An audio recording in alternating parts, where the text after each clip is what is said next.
Hi, and welcome to the Kite Channel Lounge, the cybersecurity podcast, dodging the vendor sales pitches and delivering genuine insights, news, and predictions. Hopefully, we're going to have some fun on the way too. I'm your host, Stuart Nairne-Clark.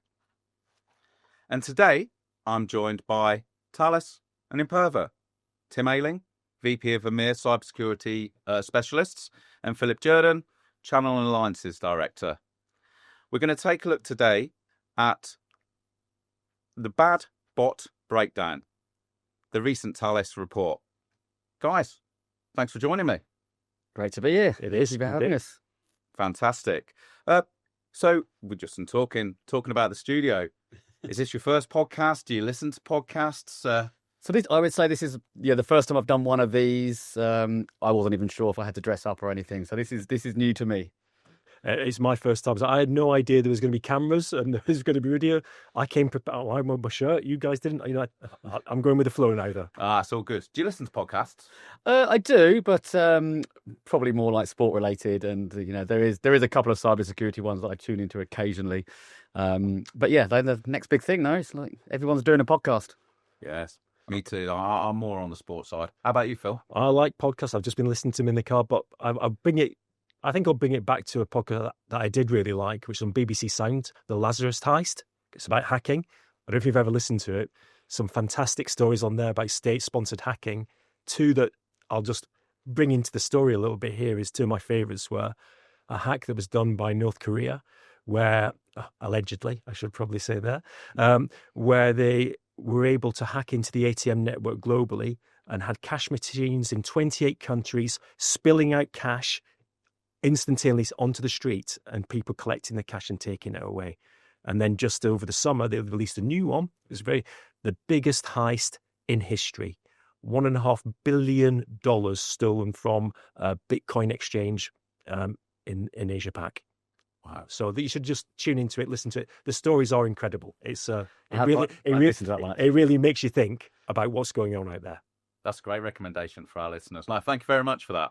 So, I guess before we start talking about the content and the report itself, but it'd be good to get a little bit of an intro and a background to you two guys, really. So, Tim, let's start with you first, really. The journey into cyber for yourself, what path did you take? Well, I mean, I'd love to have a lovely story for you, but I mean, the truth is I went to university up in York. 1997, I did economics and politics, and the first job I could find was tech support at a antivirus vendor. Had no idea what it was. Even that in the industry back then, like a firewall was just becoming a thing, and it was a very small industry. So, I mean, I think we're extremely lucky to be in this industry. Looking at how it's grown, and yeah, I class myself as very fortunate to be still in it, 28 years later. Totally. Do you know? When we talk about the story that we all joined, everybody took different paths, but I haven't met anyone in the studio yet that it was planned. Yeah. So, are you going to buck the trend? I'm not going to buck any trend there whatsoever. Sure. I mean, I've been traveling. I came back and I was like, what am I going to do? I'd worked in IT a little bit before, and I literally got this into. He said, "Oh, there's this security thing." It was like this security thing. The guy, the agent, didn't know anything about it. I just went on and said, "Well, I don't know anything about it, but it does sound exciting. I'll tell you that." So I just let Tim feet first, and just that's been it for the last 25 years. But yeah, and I think the thing is for me that the journey has been constantly evolving and changing. It's never been boring. You've never been doing the same thing. It's always been something new, something interesting. And like you said, Tim, I think we're very lucky to be in this industry. It's a good place to be. It's funny. My son, he's 14 now, but when he was 12, 13, he was playing for a football team. And one of the kids said, "Are you a spy?" And I was like, "No, I'm not a spy." And one of the dads went, "That was kind of partly our fault. We said you were a spy because you travel." I was like, "No. So what do you do?" I was like, "I'm in cybersecurity." And one little kid looked at me and went, "You are a spy." Oh, impressive. I mean, well, just think, and then in terms of how long we've been in the industry, yeah, I go back to when did I first meet you, Stu? We're going it was back a long time ago. I was just joking over making a cup of tea, right? Yeah, I mean, Arc. I mean, how long ago was that, babe? Would you say? I've been in the industry about 24 years, and I think it was pretty early doors. It was, wasn't it? And actually, I wanted to touch on that because we talk about how much the industry has evolved, and I don't think there's many other vendors that have evolved as much as Thales and now Imperva as we are today. And I think, Phil, when we first met, it was probably around the Aladdin times. So literally, we met. I was working for SafeNet at the time. SafeNet acquired Aladdin, and Aladdin were Distin through Arc at the time, and that's how we all came together. But I mean, that was the start. I would say, in terms of our channel journey, that's where it really started. In that we started to build a 2-tier channel way back then. It's obviously evolved since then, but what it's become the key driver for our operations in the UK and I. 2-tier channel. That's what we do. We love the channel, and that's how we go to market.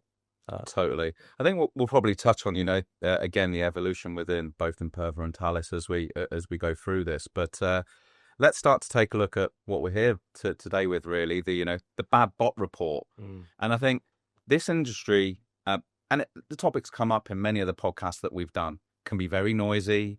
We use a lot of acronyms. So let's not make any assumptions, right? So before we start looking at the bad bot report, what is a bot?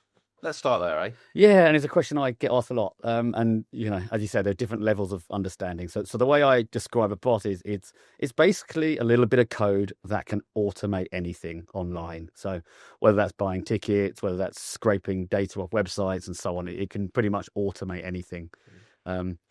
Most famously, it's ticket prices. It was, over the last 12 months with the Oasis gig and Coldplay and soon to be Radiohead.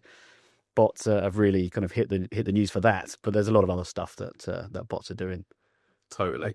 I guess the one that coming to my mind is that, in terms of how people, tickets definitely. But I also think, if you've got that special Christmas gift, you're trying to get hold of it. It's the go-to thing, and then you can't get it for some reason. However, it's for sale elsewhere for very inflated prices. That's because people have been out there scalping those products, putting them onto auction sites, putting them onto marketplaces, and really trying to. And that's the kind of thing that we protect against. I mean, I was fortunate enough I queued for Oasis tickets and got them in 20 minutes, and without using bots. But within 20 minutes of me having those tickets, other tickets were on sale at £6,000. Yeah, I got a bit. I was somewhere in between, so I tried all day. Yeah, and I got them just as the dynamic pricing suddenly kicked in. Nice. Yeah, and I've tried all morning. I tried for Nebworth way back when. Yeah, I saw the face on my little lad's face, and I was like, "Right, I'm gonna have to go and do this." But yeah, let's do a podcast on that gig. Well, I can't tell you that. We just stayed in the queue all day. That was it. Didn't get anywhere. Should have written a bot. Yep. Again, I think that's important, right? Though, because we talked about the understanding of what is a bot, but I think the reality is that it touches our everyday life, right? As a consumer, as a business, whatever. So, a little bit of fun talking about the Oasis tickets, but I think it really does put it into real life perspective, right? Yeah, and actually that's one thing I enjoy about my job and talking about these things is that, even my mum, who's 80, understands these kind of things. She might not want to go to an Oasis gig, but if it was Chris de Burgh, it might be different. But, she can understand it, so that's what you're doing. I get that. Right, well, that's a cracking place to start, right? So, in terms of what Thales do around this bot noise, and how do we ensure that your customers, our customers, are secure and aware of that kind of traffic as well? In the first instance, let's kind of start talking around that and what you guys do in this space. Yes, I mean, look, we can start with, for the most basic bots, because there are different types of bots. The most basic bots, actually, we can block using our web application firewall, and we do. But of course, the bots are becoming more and more complex. They're very different. They're polymorphic, which actually literally change their own code so to become harder to find. Adaptive, change their own behavior. And for that, we have an advanced bot solution. And on top of that, we have a services. We have a team that are actually also working on behalf of our customers. And pretty much, I would say that 98% of our customers who have advanced bot problems are using those guys as well. Because, as I say, the bots are just morphing all the time. And with AI, it's becoming... Well, I'll tell you what, with AI, there's two things with AI. Firstly, with AI, the bots are becoming more complex and harder to find because AI is learning and teaching itself how to behave. But also, secondly, you and I can go onto ChatGPT and ask it to write us a bot, and it will do it. So a prediction I'm going to have is, back when we started in the cyber industry, we saw huge spikes of viruses during the school holidays. We're going to see the same with bots during the school holidays. That's my prediction in the next few years. And I guess, in terms of the way that AI is having an impact on the let's call it, be simple, the type and style of bot.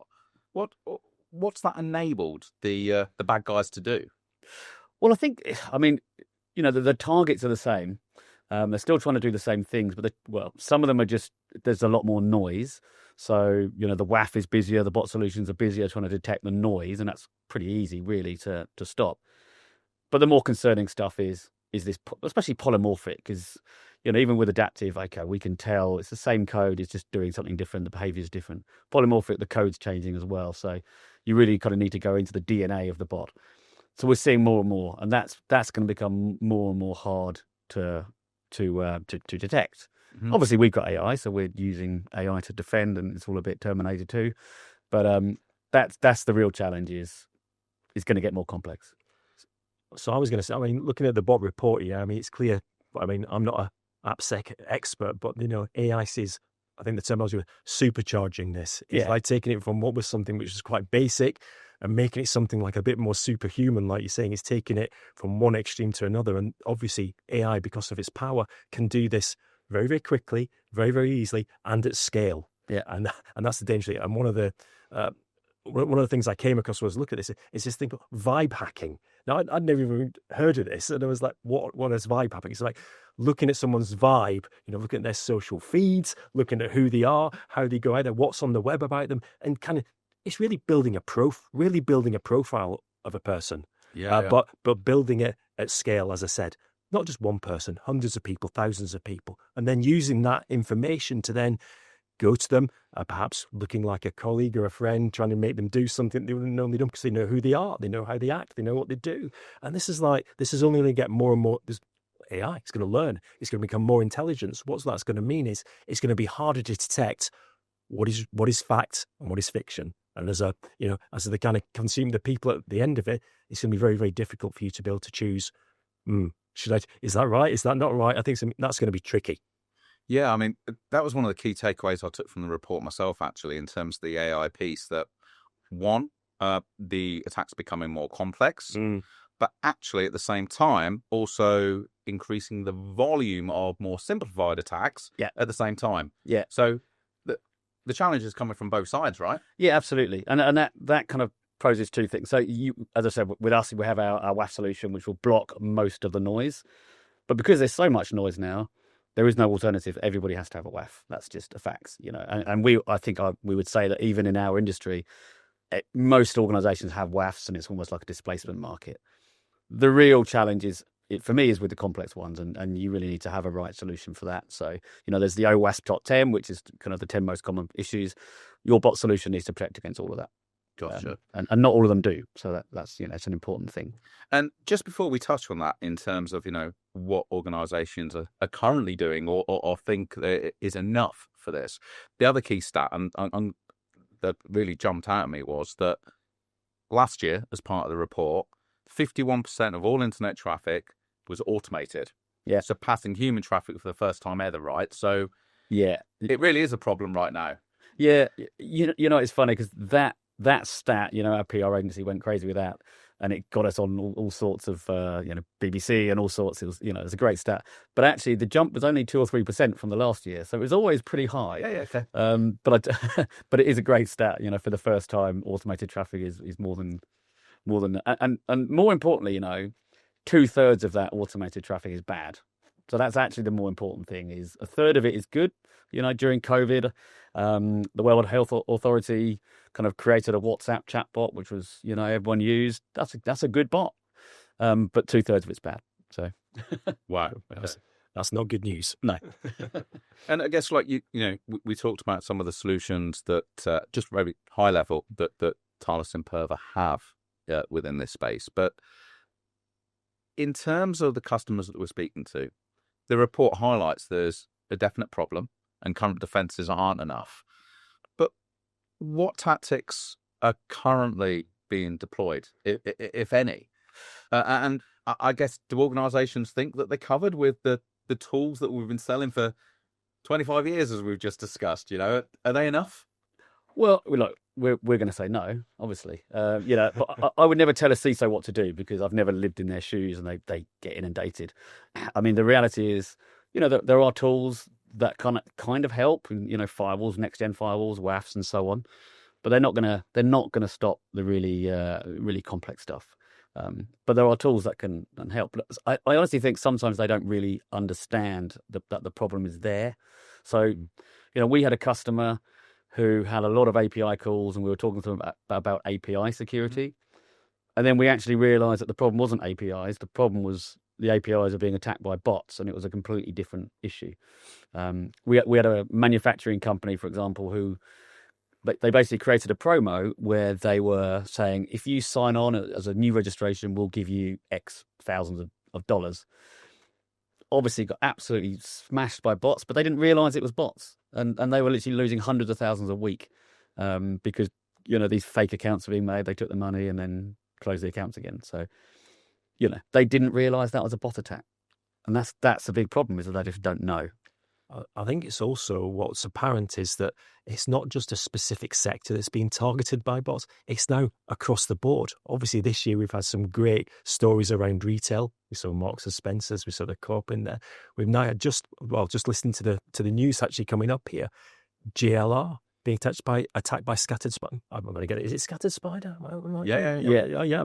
By that group that shut down their production line, and then in turn shut down the factory, and everyone had to leave. And that happened on Monday this week. So that's going to probably not been proven yet, but probably is going back to be some kind of account takeover tactic where it started, and that's where they went from, and that's how it went out. So it just shows the kind of the sectors. I talked about retail, we talked about kind of manufacturing there.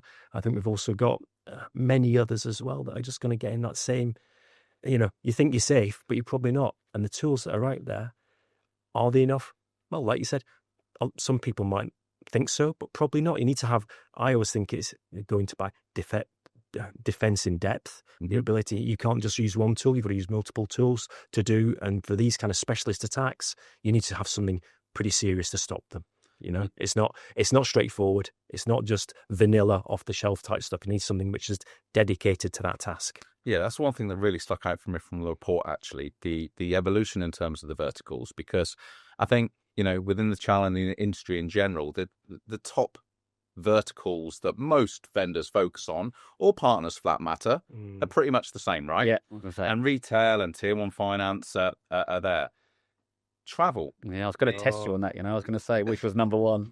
I took it looks a bit scruffy on the table, but I did take it on holiday with me, right? So I did a little bit of reading, let's say. But yeah, so travel being number one, which I haven't come across that at all. But I think maybe if we could take a little bit of a look at travel to maybe put what we've been talking into real terms and the real business challenges, maybe. So expand on that a little bit, maybe. Yeah, I mean, there's a couple. I mean, one is that you get hotel travel, airline points which bots are being used to scrape and take away. I mean, another big one is actually price scraping. So competitors are actually going on their competitor websites and finding out how much they're charging for these flights. And one of the ones that probably affects us as consumers more than anything else is you get bots going on there booking the flights, because quite often these flights you can book them for 24 hours or 48. So when they come out and they're cheap, get the bots on, they buy them, they put them on hold for 24, 48 hours, try to sell them at inflated prices, and if they can't, they send them back again. So that's a pretty common thing that happens as well. So yeah, I was surprised that travel was quite so high up there, but when you think about it, it does make sense. And I guess some of it's a nuisance, but some of it's a real business critical problem, right? Where compliance, etc., can start coming into it, especially when you look at the account takeover, Phil, that you referenced too. So I saw another story just on going back to the kind of travel industry, and this goes out to where you've got to consider just wider than your own organisation. The third parties that you deal with are often the weakest link and a route into you. Airports are. I don't know. I've never heard of them before, but they actually provide services into a lot of the airlines, and attackers were able to get into their systems. And from there, they were then able to get into the booking system, into the baggaging system, and were able to manipulate. And it actually resulted in flights being delayed, cancelled. And so the knock-ons are actually huge. So that kind of wider supply chain, just from that perspective, is really important for a business to understand, and to ensure that they also have the same kind of controls that you as an organisation have as well. Because it's guess what the attacker's looking for? The weakest link in the chain to get to you. Totally. And I guess on that point, actually, so what do the bots exploit? And I guess the whole industry has transformed. It continues to transform. An increase in digital services, new services, and organisations that weren't digital before, moving to that e-commerce, I guess. So if we were a CISO, where should they start? Where should they start in terms of doing the basics? Yeah. Well, I'm going to talk about something that isn't even technology related, and that's business logic. So, for example, there's been a lot of, if anyone here has got kids who are looking to learn to drive, pass the driving test, or even if you are, that's to improve. Yeah. I mean, there's been a lot of talk about that. There is actually a business logic thing there, which is anybody can sign up for the driving test and then resell them on.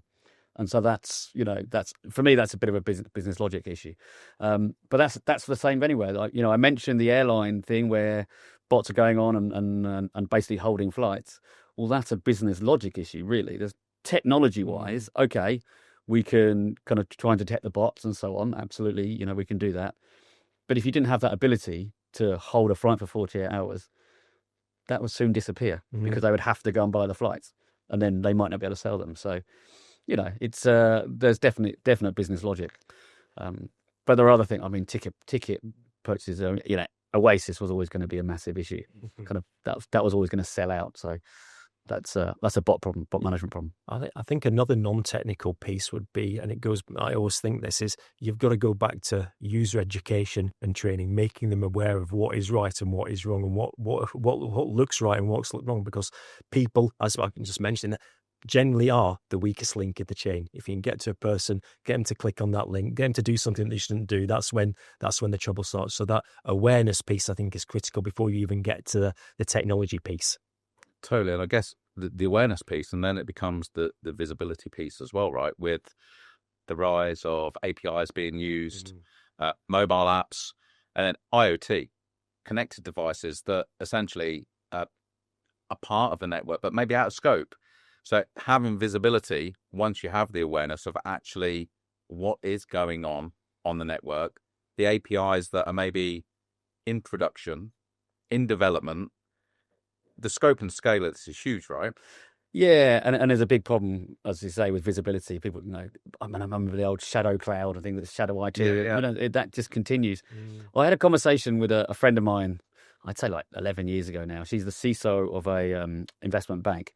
And she said, as a CISO, I only care about three things. You'll be surprised to hear: budgets, compliance, and when something goes wrong, I need to know what it is, which is basically visibility. And those three things kind of drove everything that she does. I spoke to another CISO at the beginning of this year, and he said human resources as well.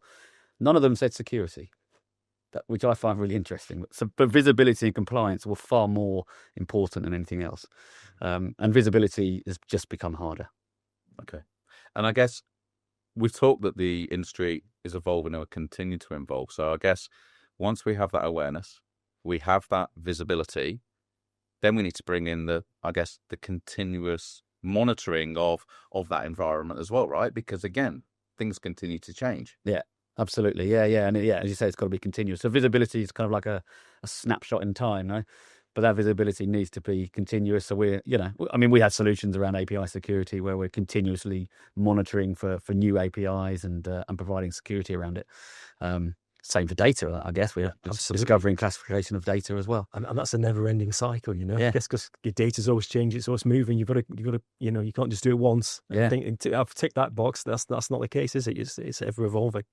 So let's maybe change it up a little bit as well. So it's clear that there's challenges, and there's clear that there's opportunity within the customer base, especially within this space right now.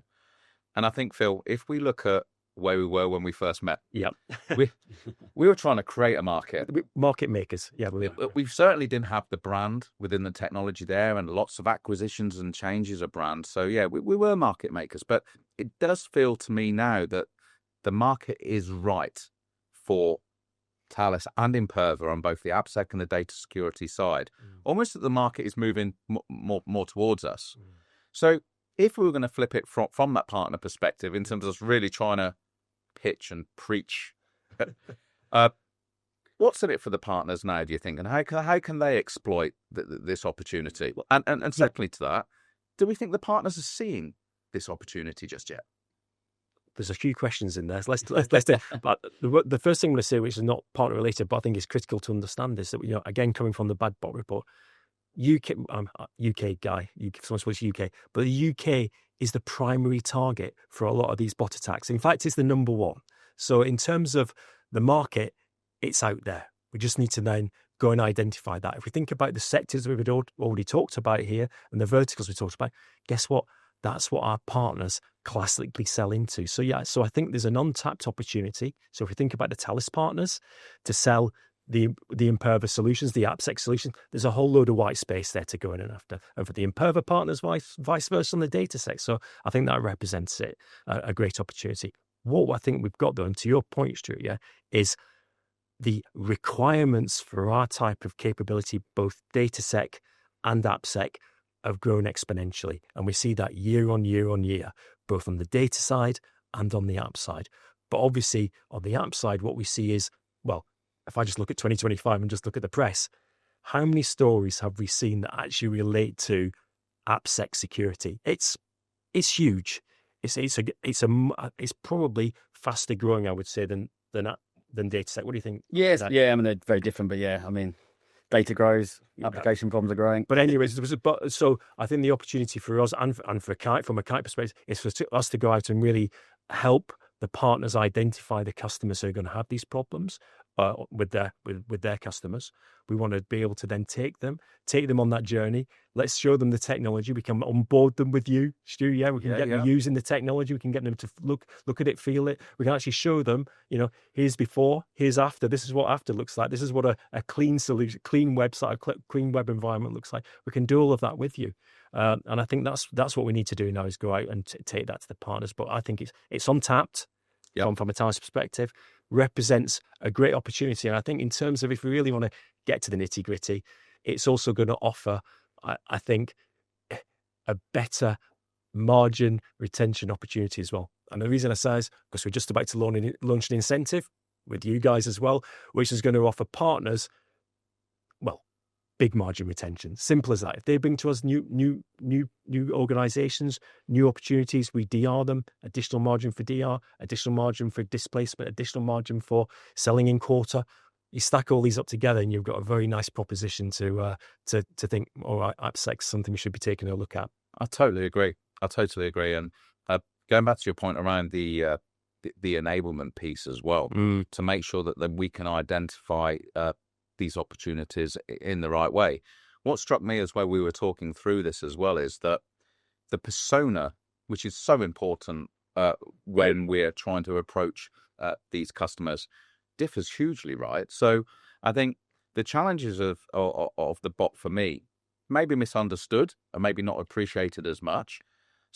We've talked about the challenges to CISOs and the list of priorities, but if partners are speaking to organizations about the challenges and the threats here, it can bring in the likes of marketing teams. Oh, yeah. Not traditionally, the security team or the data security team, networking team, but bringing in a real different persona within the end user to come at a completely different angle. Would you agree with that? Yeah, I mean, the example I gave earlier with the manufacturing company, I mean, they were losing all that money, didn't really know what it was. It wasn't the CISO who came to us and said, we've got a problem here. It was the business. They were losing, hundreds of thousands a week. So that's costing them revenue. And it's quite rare that you get cybersecurity solutions that, are very clearly, demonstratively saving money or creating revenue. But in this case, it was. And, bots are very much a direct problem. You can see the money going in and out. A lot of cybersecurity we sell by insurance. That's always been the case. Not so much with this. It's very clear. It's customer facing stuff. Totally. And I think, Phil, the commitment from both yourselves as the vendor and Kite as the disty here is to make sure that we really educate our partners and give them the right information that's needed. And we've talked about the incentive. We've talked about the enablement we can do. Your business has sales guys who are focused and responsible on that cross-sell as well, that we can learn the war stories and the case studies, what's working, what's not. And I think we can take some responsibility there for really driving that message through. I think if there was a partner listening to the podcast now and wanted to know, what should they do first? Pick up the phone and speak to you, Stu. But seriously, I think they should have a think about who their customer. They know who knows their customers best. They do. Yeah, of course. Think about their customer base. Think about where this is applicable, and hopefully, they'll be able to see across the board. They've probably got quite a broad range of customers there, and then plug us in. As you said, we've got a large team. We've got people dedicated to AppSec who are out there talking, breathing, living AppSec security day in, day out. Leverage those guys to go and speak to your customers with us, and we'll open up that conversation and take them on, as I said, on that journey to be able to show them the benefits of the solution. Totally. Well, when we produce the podcast, there'll be links to the Bad Bot report on there as well, and I really would encourage anyone to read it for themselves. Some really enlightening information in there, presented in a really good way. So we'll present that to our partners and end users to download. I guess before we start closing up, the future and the predictions, as we've said, right? So the industry and the specific report has evolved massively year on year. Any thoughts on what next year's? I know we haven't got a crystal ball, but what could next year's look like, in terms of the type of attacks, the verticals? Is there anything that you can see coming, anything we're hearing? Well, I said earlier about school holidays. I think there's going to be a massive volume of attack in school holidays, which won't be particularly clever, but I'm sure one or two of them will get through. I think travel will continue to be probably the main industry because, what's really happened is financial services were hit first. They had the money, they invested to kind of stop that, so the bad guys have gone elsewhere. So we're seeing that, I think, from a vendor perspective as well. So one of the things I see is there's so many elements to solving this solution. And you say, what's first? Well, the WAF, and then your automated bots, and then you've got the APIs. I look at it, it's the same with the data security as well. I don't know, did you used to play SimCity when you were younger? When you create city? Yeah. To me, it feels a bit like that. You start off with this city and you build a school and there's a few people and everyone's happy, and then they run out of power. You're like, oh my God, I need to build a nuclear power station. And then everyone leaves because it's dirty and the police and there's crime. And this is what security is like. It's like, well, when we started 25, 28 years ago, there was an antivirus and that was it. And now it's just kind of like exploded and all these tools, and it's just really complex. And I think CISOs are pulling their hair out. You wouldn't know. But... I think it's a really good point, though.